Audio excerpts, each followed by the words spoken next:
Right, the first slide then, I'm going to do it in batches of 5, which means that at the end of the 5th slide, I'll give the answers to each of them. So this one is to enable everybody to get 1 point, and that is who was buried in the Earl of Buckinghamshire's tomb, which is in the church, in the churchyard of the parish church. Who is buried in the Earl of Buckinghamshire's tomb? That's question number 1. Not quite as straightforward as it seems, but everybody will get a point. The second question is, this is a 100-seat cinema that used to be in Sidmouth. Whereabouts in Sidmouth was this 100-seat cinema?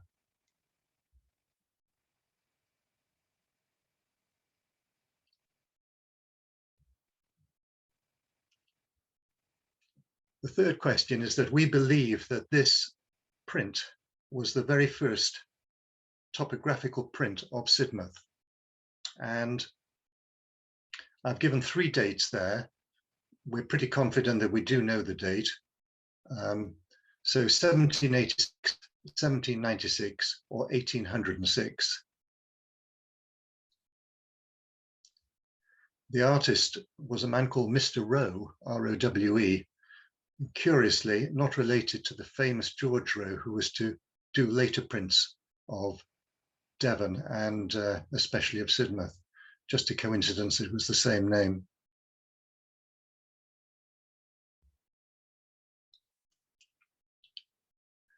The Duke of Kent, as I'm sure everybody knows, visited briefly Christmas Eve 1819 and was taken ill in January, and over the course of 12 days he was treated for a chest infection and had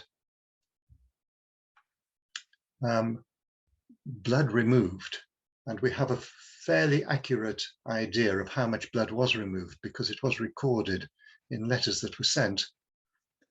Do you think it was 6 pints? This is over 12 days, 12 pints or 18 pints?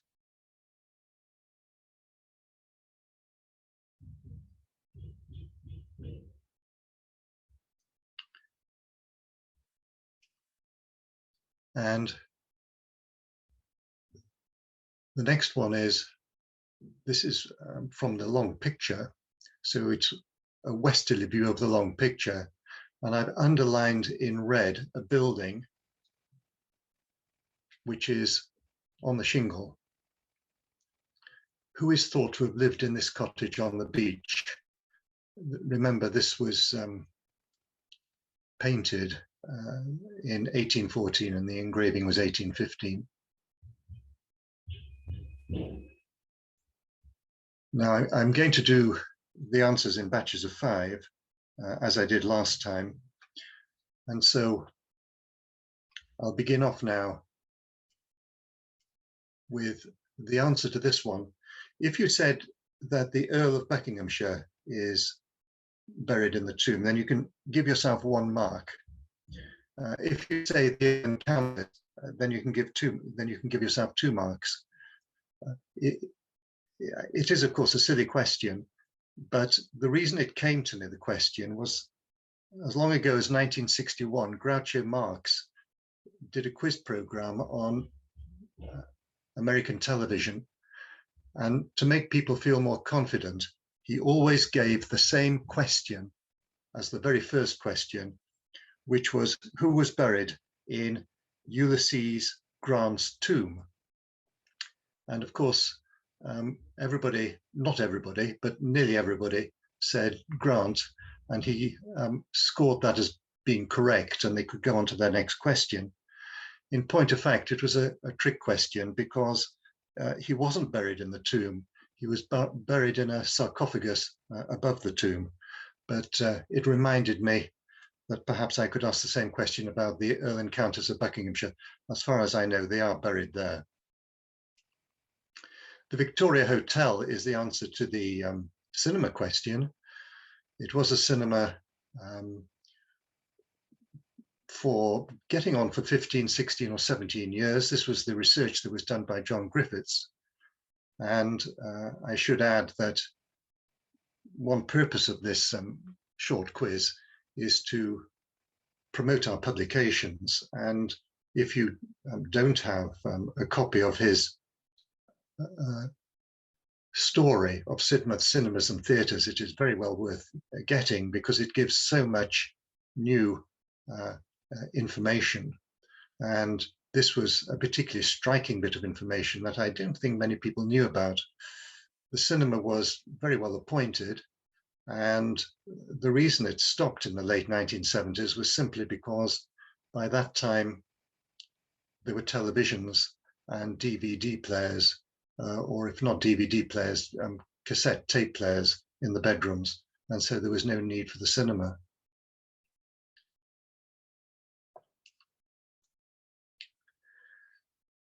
The print is 1796, and there are some clues as to the date. You can see that Fortfield Terrace has been completed. It was completed in 1795, so it has to be after 1795. And you can see Peak House, which was completed rather before that. Otherwise, there's very little on the front at Sidmouth, very little.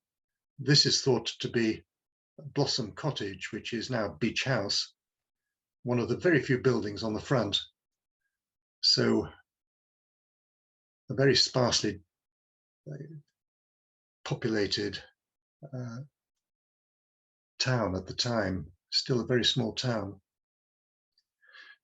All the prints were recently published by Deborah Robertson in a really important book. It's important, I think, for all of us who enjoy Sidmouth so much.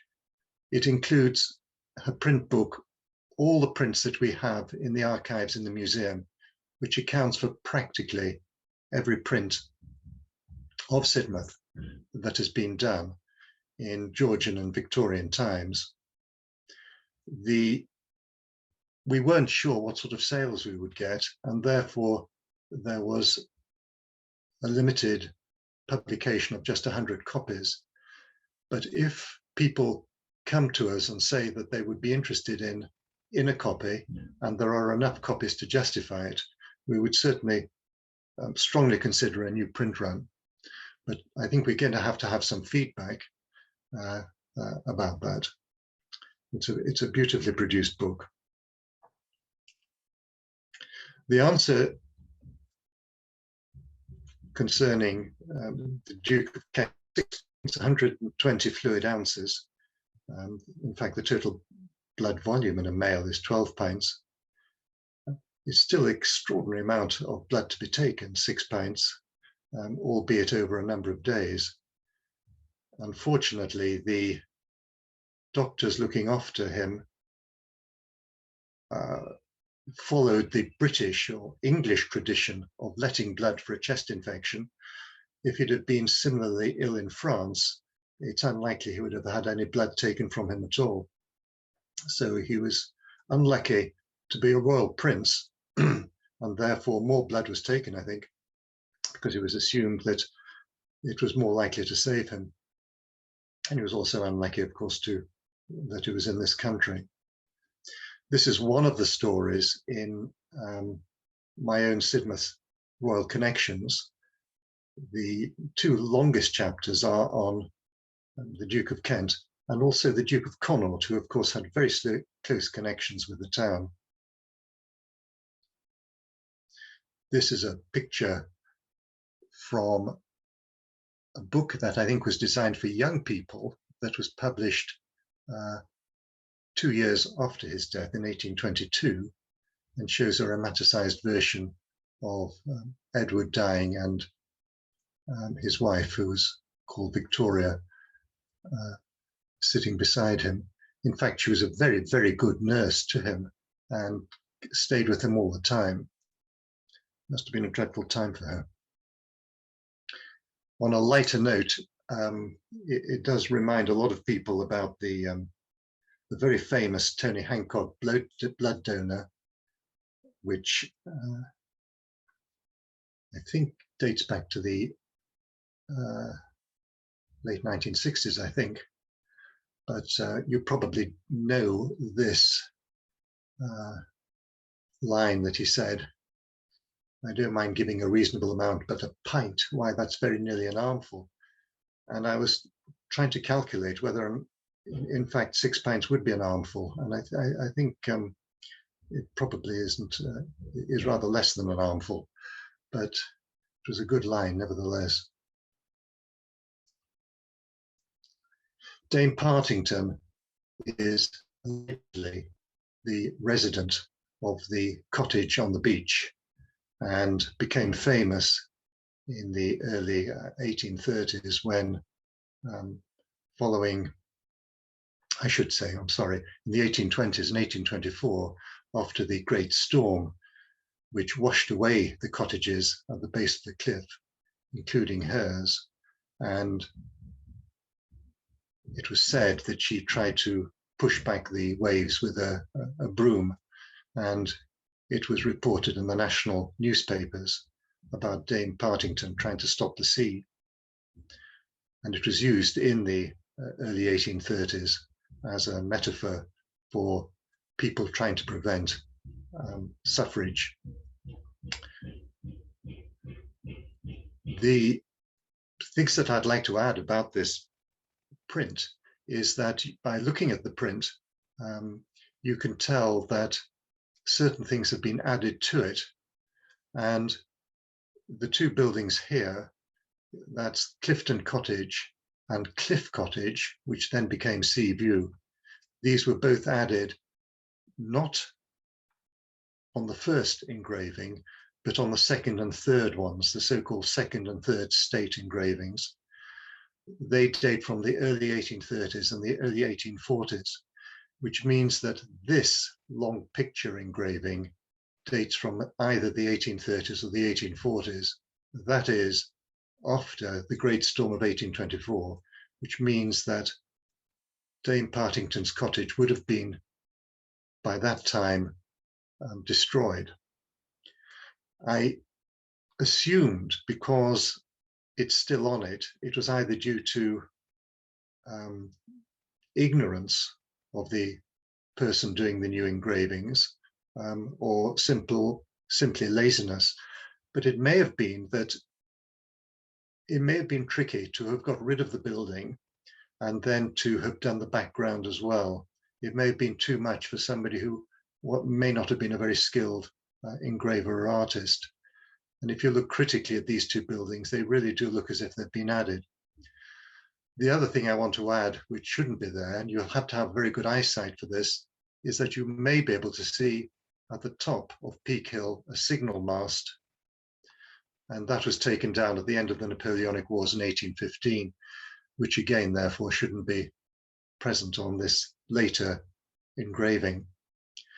I showed the our engraving that we have in the museum on the ground floor to a group of cubs about 5 years ago and asked them if they could tell me what they thought that was. And a small boy put his hand up and said he thought it was a television mast. So he was on the right lines.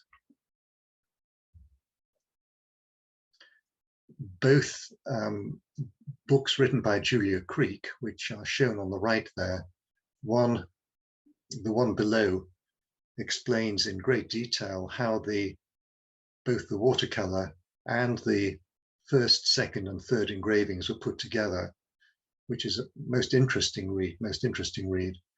And the top one, the green one, explains and indicates how the front of Sidmouth has changed over the years, and the different buildings that have been placed and replaced some of those that are already there. So that's the end of the first 5.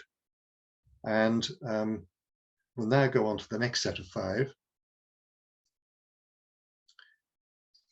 Slightly complicated question, this, because of the way I phrased it. That's a picture of Elizabeth Barrett, who was to become Elizabeth Barrett Browning. At the age of 26, she came to Sidmouth with her father and with some of her siblings. She came with 6 brothers and 2 sisters, and she came by coach. And as they descended from Honiton towards the Sid Valley, Elizabeth was, of course, in the coach, and she was, in addition to her siblings, with her aunt. This was her mother's sister, Arabella. Until recently, I knew nothing about the aunt, Arabella, but for some reason, she was called Bumme, either Bum or Bumme, which presumably in those days meant something rather different from nowadays. And she, when they took their first view of the Sid Valley coming from Honiton, Bumme, did she say, and she said one of these two things, as she was looking out of the coach window, did she say they were descending to hell or worse, or did she say that the view was the most sublime object in nature? So there's a 50-50 chance of getting that one right. She said one of them. It was recorded by Elizabeth.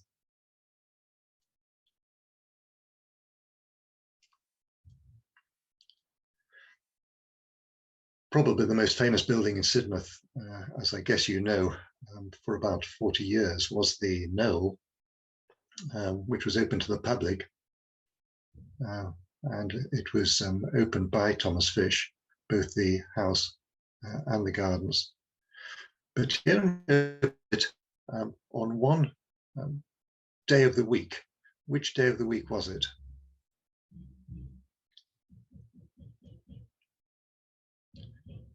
As you can see from the engraving, what a gorgeous building it was.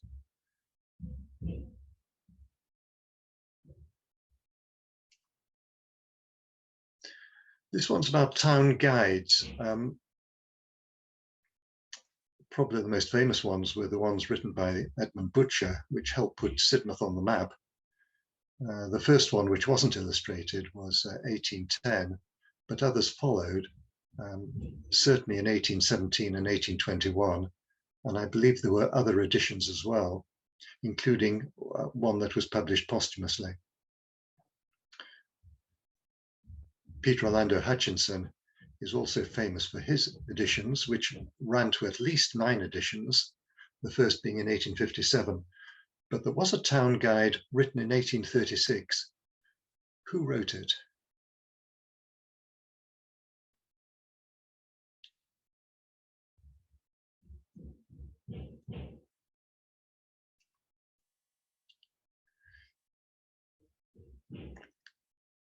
Now, a book was, the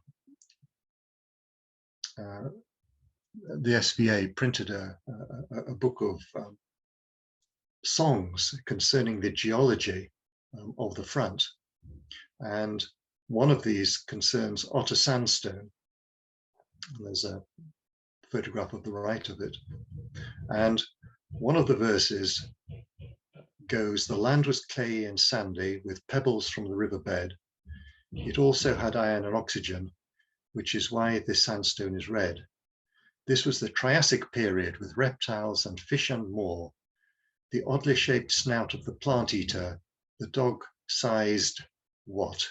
That's the question, which rhymes with more. It's 11 letters. What rhymes with more? Tricky one to guess if you don't know it.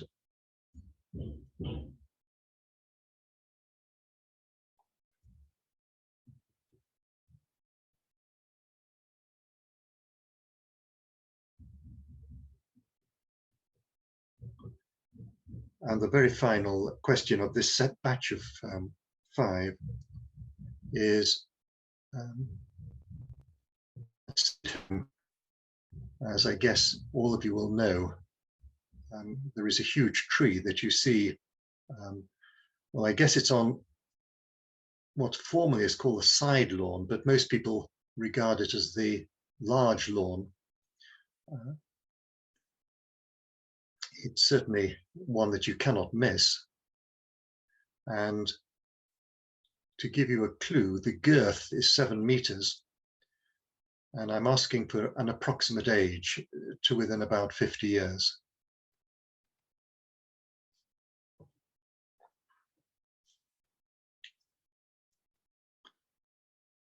So that's the second group of 5 questions.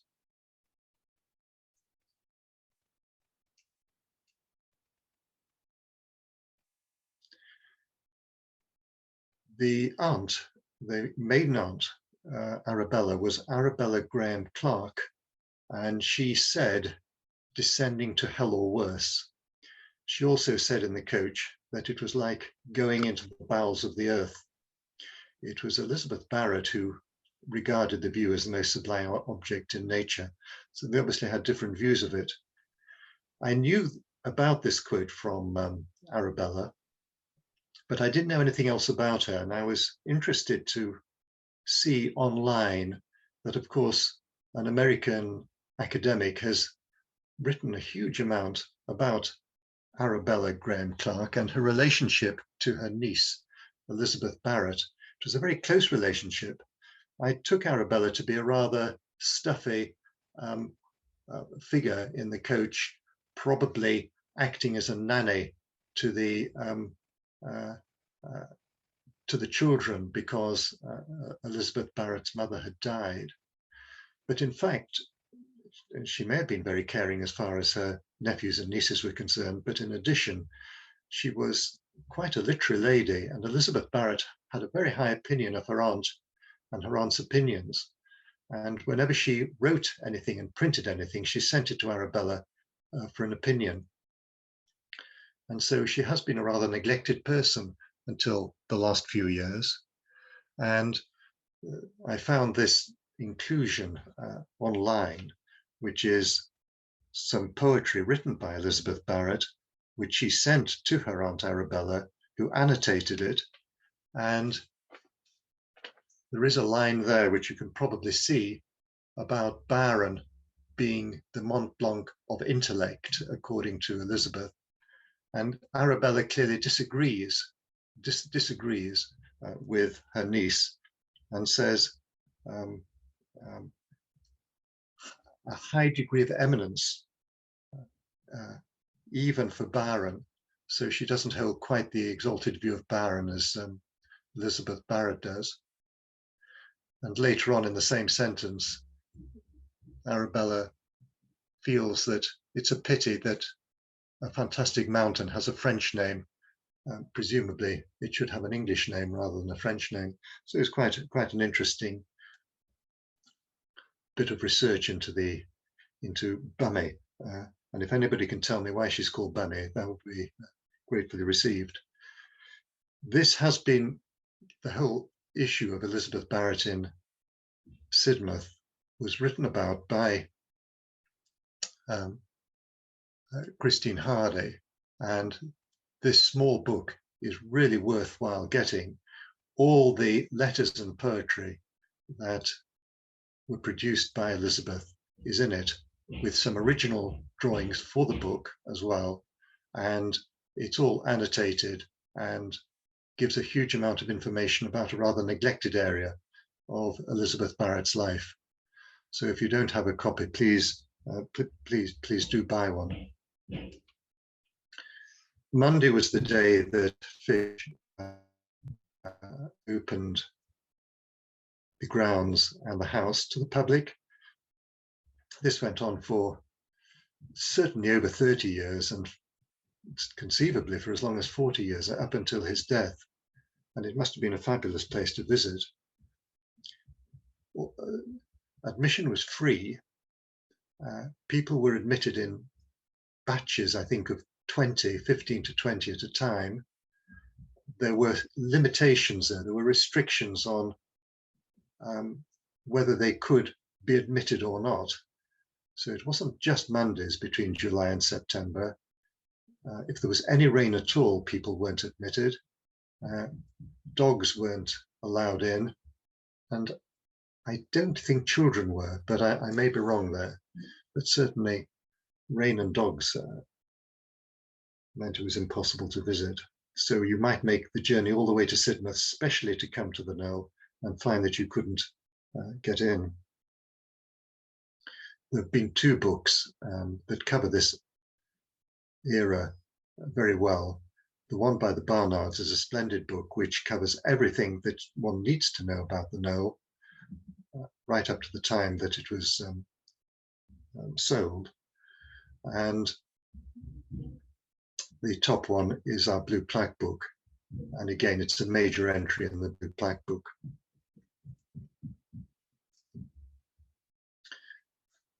The guide, the author of the guide in 1836 was a Dr. Moggridge, a medical doctor.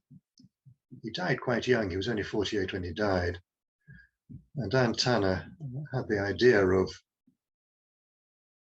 using words, the text from his 1836 guidebook, and matching it with prints from roughly the same era. And in doing so has produced two books about Sidmouth as it would have been in 1836, or about that time if you'd have visited. So just before the reign of Queen Victoria.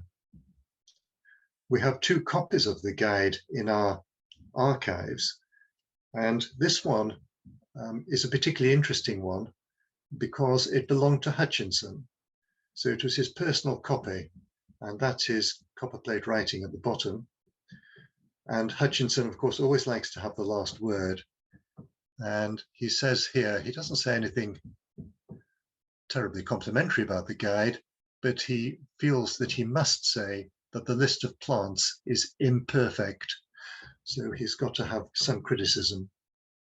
The other curious thing about it, apart from his elaborate signature at the top, is that he seems to have added in his own writing the date 1836 at the bottom, and he seems to have added MD after Dr. Moggridge's name. Those who know Hutchinson know that he always liked to add qualifications after anybody who had qualifications. So that's a curious fact. The rhynchosaur is the Triassic reptile. And this is an imagined from the skeleton and from the fossil remains, how it would have looked.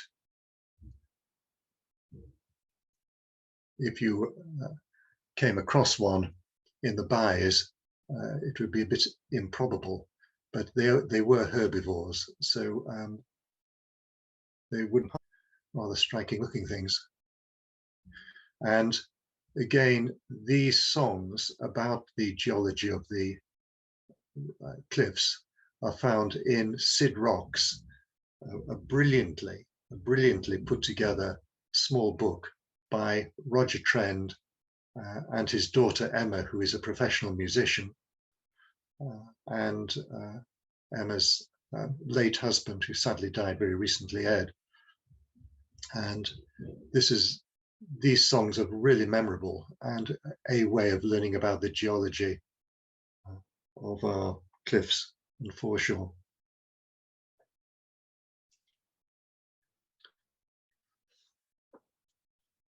The book that this information comes from is Ed Dolphin's book, The Trees of Sidmouth, which I know a lot of you do have, and if you don't, it really is essential to reading. The Cedar of Lebanon is thought by Ed Dolphin to be about 200 years old, which would fit with the age of the property, Sidholme, which as Richmond House initially dates from about 1823. So the assumption is that it was planted at about the same time as the house was built. That's the assumption, but it is just guesswork. And now we move on to the third batch of 5 questions. Stephen Reynolds, what is the name of the house on Salcombe Road where he had holidays as a child? indeed, if he hadn't had holidays as a child in Sidmouth, I presume he wouldn't have come down here when he was in his early 20s. He knew the town because of these childhood holidays. And of course, he was famous because of his stay with the Woolley family in the so-called poor man's house in Bedford Square, which was pulled down in the late 1930s. What replaced it? What is the name of the building that replaced it? So 2 points there.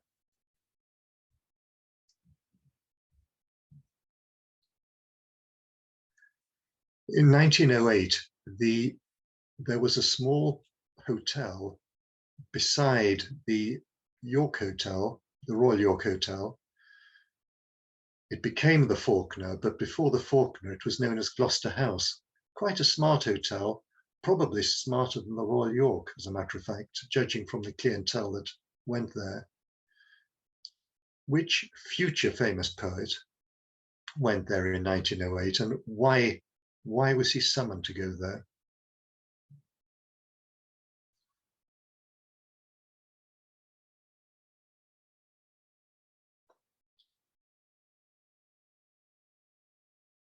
So 2 points again for that one.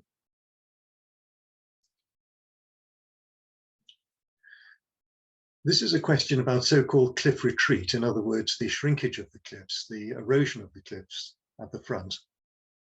And we're talking about Pennington Point, where measurements have been done.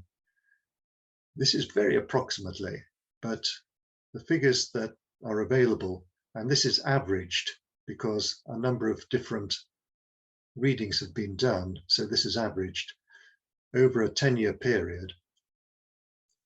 Do you think it is 1.5 meters a year, 3 meters a year, or 4.5 meters a year?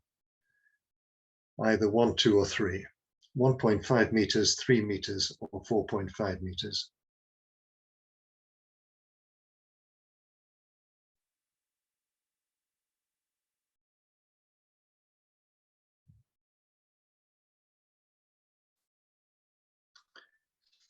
Amazing photograph. And I thank Antana for finding this photograph for me.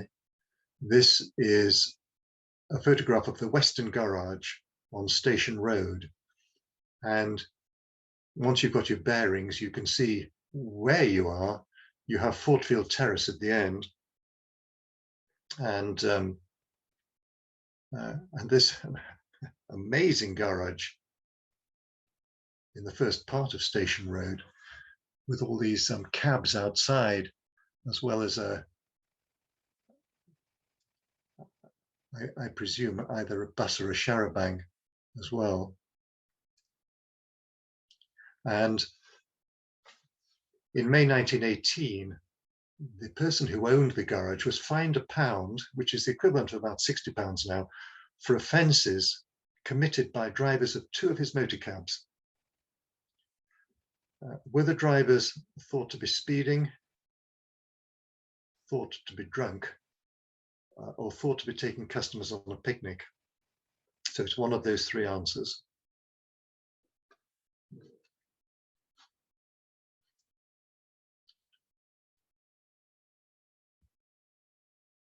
That must be one of my favorite photographs.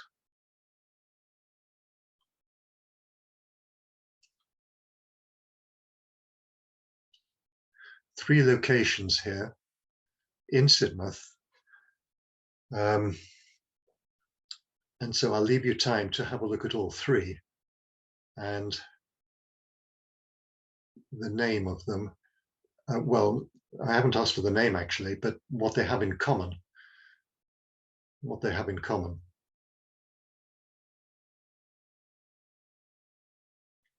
I suppose the center one is the easiest, but the one on the bottom right is actually marked. If you've got very good vision, you can probably read what it says on the notice. So what do they have in common?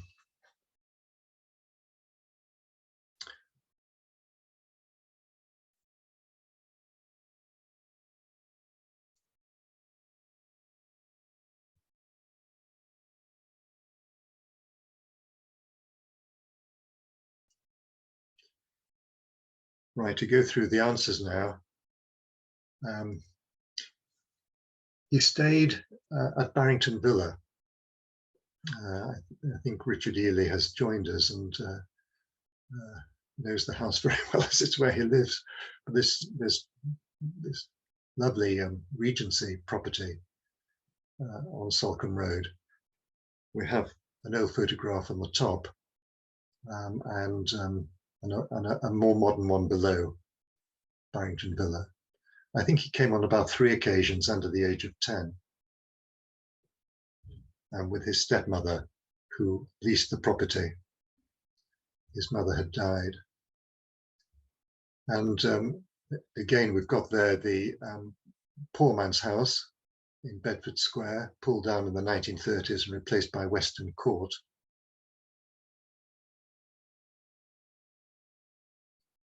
I did a short biography of Stephen Reynolds a few years ago, and I find it a fascinating life because he was very conflicted in many ways, but was a very, very fine author, particularly not so much in fiction, but in writing descriptive accounts. And of course, he was really quite heroic in the First World War, working incredible hours from Hope Cottage, the museum now, to keep inshore fishing going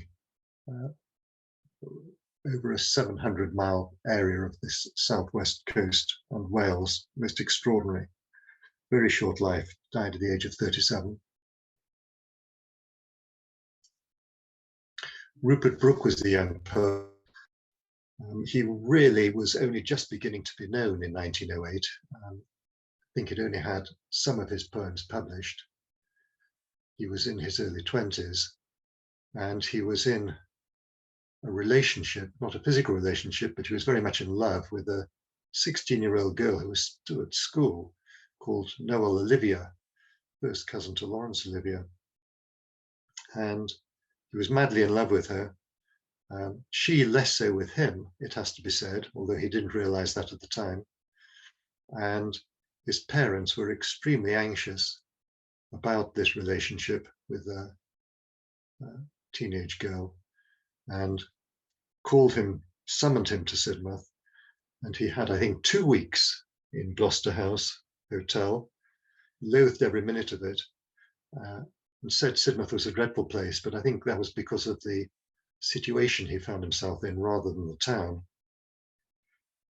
The thing he hated most was having to wear a tie, and I thought, therefore, that I should include this photograph because it actually shows him wearing a tie, so he didn't mind wearing a tie to have his photograph posed. The story is in Sidmouth Literary Connections, and it includes the full poem that he wrote for Noel Olivia called Sonnet, which is actually quite a good poem, I think. It's interesting that Rupert Brooke was probably at his most famous at the time of his death and during the Second World War, and it became a front page story. Winston Churchill wrote the obituary for the newspaper for the Times, and he was thought to be a really heroic figure, and his probably that was the peak of his fame.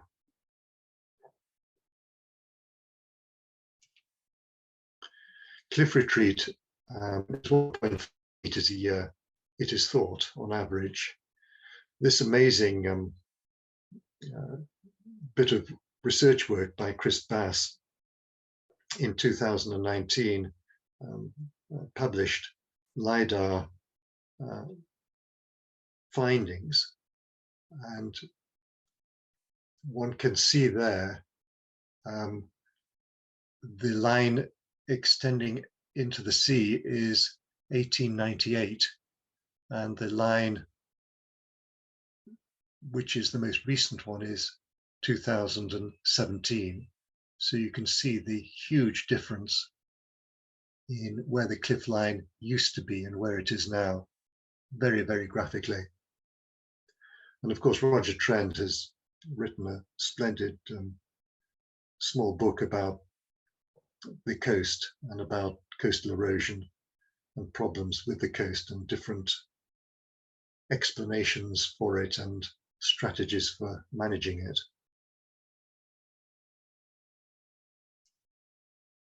William Dagworthy is the man who owned the garage on Station Road. This is a photograph of him about a decade before 1918, when he was with his wife and small children, and one of his cars, said to be the first person to have a motor vehicle in Sidmouth. And the reason that he was fined was because two of his men were found guilty of taking customers on a picnic. And this was May 1918, so it was during the First World War, albeit coming towards the end of the First World War. And one was not allowed to drive for pleasure, and taking customers on a picnic would have come under the category of taking them for pleasure rather than for some military or medical emergency. Interestingly, at the time of the court case, which was heard in Ottery, there were several bags of sphagnum moss found in the motor cabs, and sphagnum moss was collected by people to send to hospitals to use as dressings. And it wasn't a huge amount of moss that was found, and it was claimed in the defense that they weren't going on a picnic, but they were going to pick sphagnum moss, which would have been fine because that's for medical reasons. But I think it was thought that it was a rather small amount of moss that was found and rather a large picnic that was being taken. And so he was fined £1, but he said he would appeal against it. And I'm afraid I don't know what happened when it came to appeal. He was certainly a very forthright business chap and extremely successful. This story comes from some amazing newspaper stories compiled by Christine Hardy in a book called Till the Boys Come Home, about the First World War in Sidmouth, based purely on newspaper articles, and some really extraordinary articles they are too, as well as descriptions of the men that were killed. The land, the 3 pieces of land, parcels of land, were all owned by Colonel Balfour, Lord of the Manor, and gifted to Sidmouth Urban District Council by him at different times. Glengoyle, the 3-cornered plot of the triangle, and Meadow, now called recreation lands or grounds, I think, Manston recreation lands. I think that townspeople had rather mixed views about Colonel Balfour, but there's no doubt he did act as a philanthropist in many ways, and included land that on which the Victoria Cottage Hospital was built as well. So very important donation. And the very final group of questions now. These 2 paintings, watercolor paintings, were done by a well-known Sidmouth man, but not well known as an artist, but for another reason. But what was his name?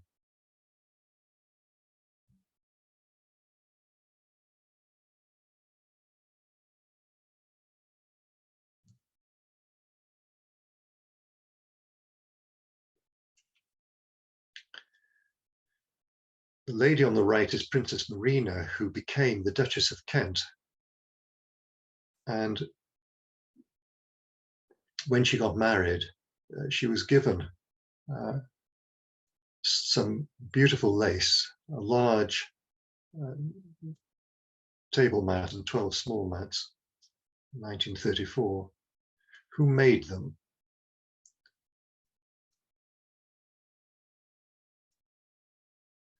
The painting on the right is by Laszlo, and those that see and have looked at quite a lot of the paintings of the aristocracy and the royal family in the early part of the 20th century will recognize that Laszlo painted most of them.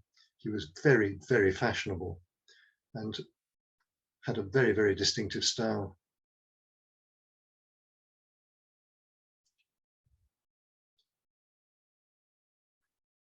This fine painting of Sidmouth Beach was by a well-known author, again, much better known for not being an artist, but was an artist. So who was this well-known author?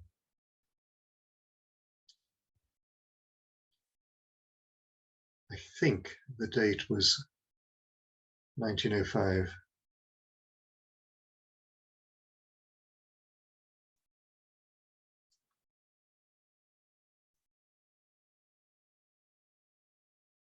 In 1939, a girls' private boarding school, Alexandra College, which was on Westcliff-on-Sea, evacuated to Devon and came to Sidbury Manor. And the headmistress was a lady called Florence Lepage, and she had two people helping her who she was a single woman, and she had her two single sisters helped her. One was called Ethel and the other called Winifred. So the Lepage trio ran the boarding school, and in the event of a German invasion of Sidbury, the headmistress, Miss Lepage, sent out a directive. And which of the three was it that if the Germans invade, should the girls defend the house with World War I rifles that were found dating in the basement, in the cellars of Sidbury Manor? Should they close the big iron gates to the drive so that the Germans couldn't get in? Or should the Germans be allowed access, but there should be non-cooperation between the girls and the German soldiers? So that's the question. The photograph on the right is interesting because, again, you'll have to have good eyesight, but it is actually, it's Sidbury Manor, but underneath it is the legend Alexandra College, Sidbury Manor. So it obviously was printed for the school.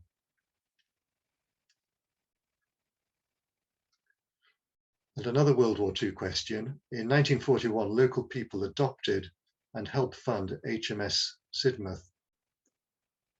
Was she a destroyer, a minesweeper, or a submarine? 1, 2, or 3?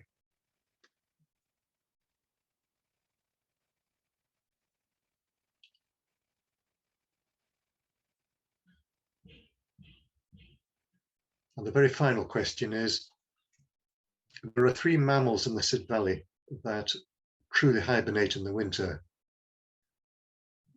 Which are they? I don't know if it's what are they or which are they, but the 3 mammals, can you name the 3 types of mammal that hibernate in the winter in the Sid Valley?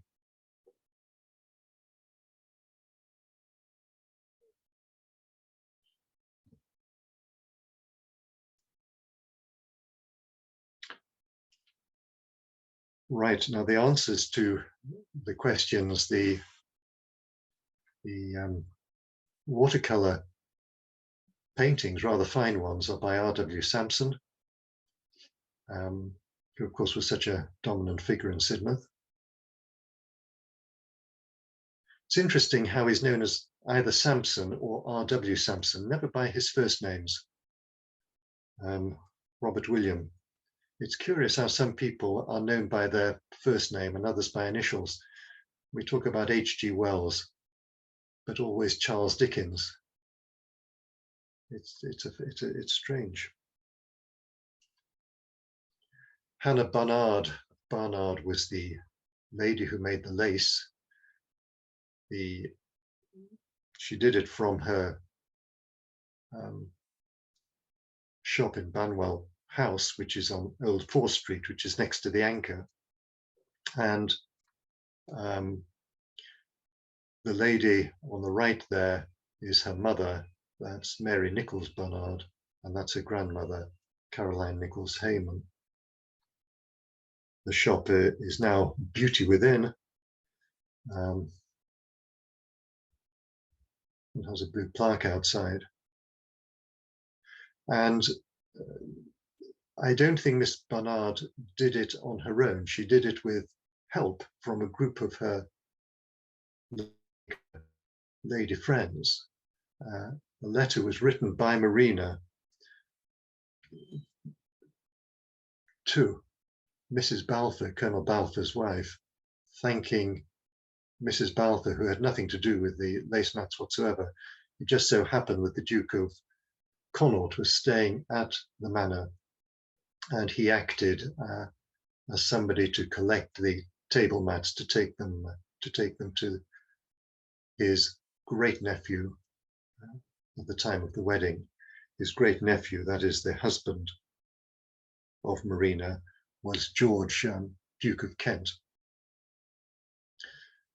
This was written about in a Sidmouth newspaper at the time, 1934, and it described Hannah Barnard as going to the manor with the lace and spending 10 minutes with the Duke of Connaught, who thanked her, and then she went away again. And I just felt, maybe I'm being unreasonable, but I thought it was a bit mean just to spend 10 minutes there. She should have been given an afternoon tea, I think.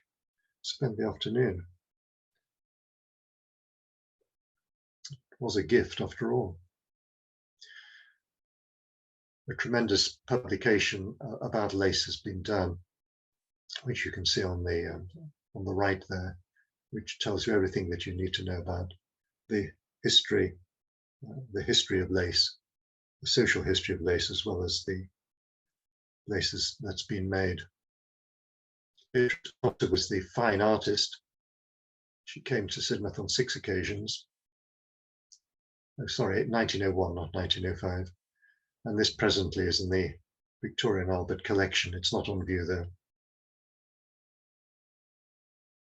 Good painting. Yes, the headmistress asked for the gates to be closed to the drive should the German soldiers approach. When I looked at the prospectus for Alexandra College, because one has been kept,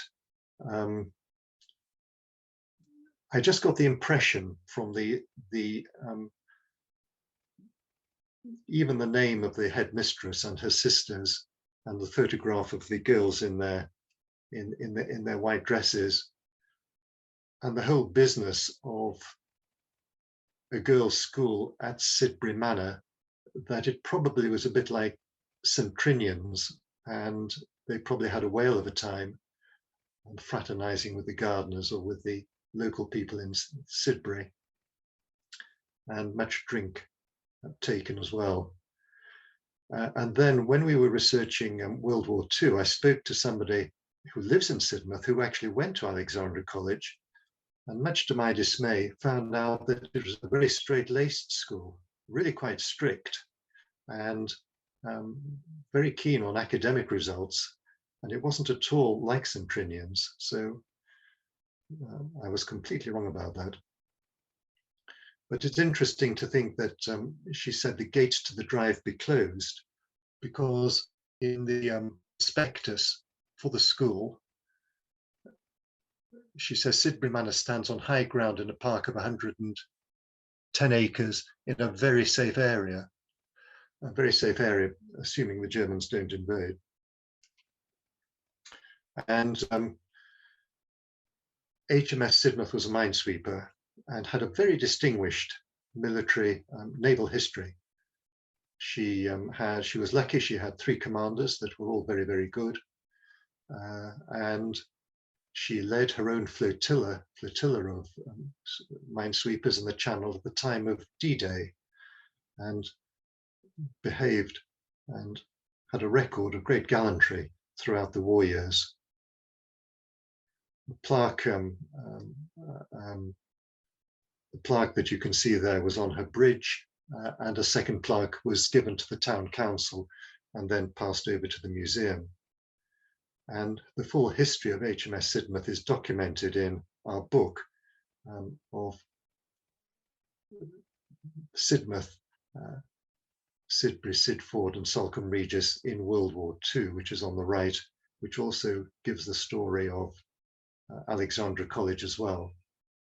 So two very, very different stories, but quite important ones coming out of the Second World War. I should add, going back to Alexandra College, that it came in 1939 and stayed for 20 years, which is extraordinary. So that's the end. Sorry, we've got one more answer, and this is the three creatures that hibernate in the winter months are dormice, hedgehogs, and that, I think, is a greater horseshoe bat, but bats would be enough. So 3 points, 3 potential points. And I should add that this book by Louise Woolley, which was published a few years ago, is an outstanding guide to natural history in the Sid Valley. And if you don't have a copy, it is well worth getting. I looked very recently, the price is only £3.50, which is extremely good value. She took all the colour photographs herself, and it's a clever way of showing the things that one should look for in the different seasons of the year, with terrific illustrations. So if you don't have one, either get a copy or get a copy for somebody for Christmas. It is really splendid. Now, I think that if you add up your points, it should come to a maximum of 27. I may be wrong there, but I'm afraid there are no prizes, but I'd be very interested to get any feedback. But if I could just say a word about the next meeting, please. It's on January the 12th, Wednesday, January the 12th at 2:30 as usual. And Jeremy Woodward, whom I'm sure you all know, is presenting this, and I asked him if he would do it. It's a difficult one because of the title. When grade 3 listed buildings were abolished in, I think, about 1970 or 1971, it meant that a number of buildings subsequently that people thought should be listed weren't. And some towns have created their own heritage lists. And Jeremy and some colleagues have gone about collecting the details of buildings that in the past would have probably been grade 3 listed or even higher. And this is really, I think, a very important subject for us in the Sid Vale Association, because they need some degree of protection, even if it isn't the same degree of protection as grade 1 or grade 2. I don't know if you can recognize, well, I'm sure you can recognize all those buildings. That's Canterbury Guest House on top left. The top of Sid Lane on the left are, I think, 18th century houses, not listed, and yet those on the right that are 19th century houses are listed. Top right is All Saints Church School, and bottom left is the Art Deco Cinema, which I only learned 48 hours ago wasn't listed, which really surprised me. And then Mary Court, which of course is a beautiful Sampson house. And then finally, bottom right, the thatched pavilion. And so these are examples of buildings that could well be on a register, or should be on a register, which means that if there was a decision to destroy them or to make unhelpful modifications, at least we could say they are on a heritage listing. So I think this is an important meeting, and it would be great if you could come. It would be a Zoom again. Yeah. So let's hope we can meet again in January. I wish you all the very best for Christmas and the New Year, and perhaps we could meet up on January the 12th.